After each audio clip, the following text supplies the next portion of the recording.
udah sebanyak puluh menetapkan perdataan itu orang mereka kan berdisputasi चीज करी परसा ओकरे के कोशिश के लिए बड़ी सच्चा घटना है orang mereka kan पूजा के दुकान मिसिर जी के उनकर बड़ लिखे के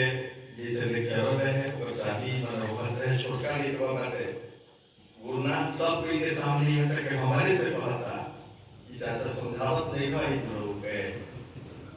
ओकर मतलब नौकरी करता हम दुकान में कम हमार लिया लिखन पर हम ये बसंत ऋतु रहे कहीं के करातना प्रबल विस्फोट रहे तो हम कोशिश करे बेरोजगारी वो का बोलस पापा को दना बिया ना तो जोड़ जाई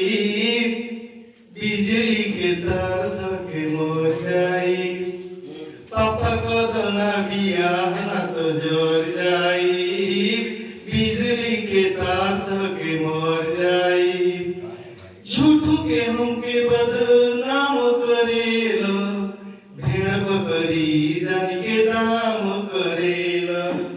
झूठू के हमके बदनाम करेला भेड़ बकरी जान के दाम करेला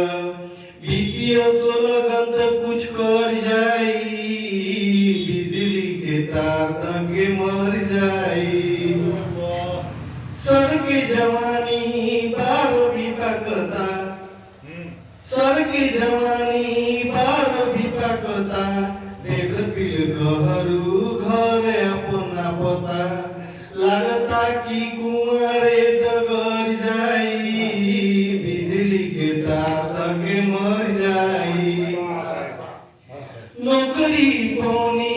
जवानी गवा के नौकरी पौनी जवानी गवा के का कोई रुपया पैसा कमा के अब हमसे सोचना समझ जाई बिजली के तार धके मर जाई जिंदगी भर बबुआ बंदे कहाई बाबूजी तोहरा कैसे बुझाई जिंदगी भर बबुआ बंदे कहाई बाबूजी तोहरा कैसे बुझाई देखब लगन पतरी संभर जाई बिजली के तार धके मर जाई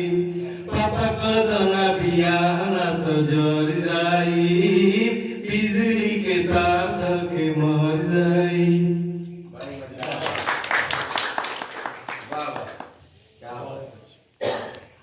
बहुत ठीक है। बहुत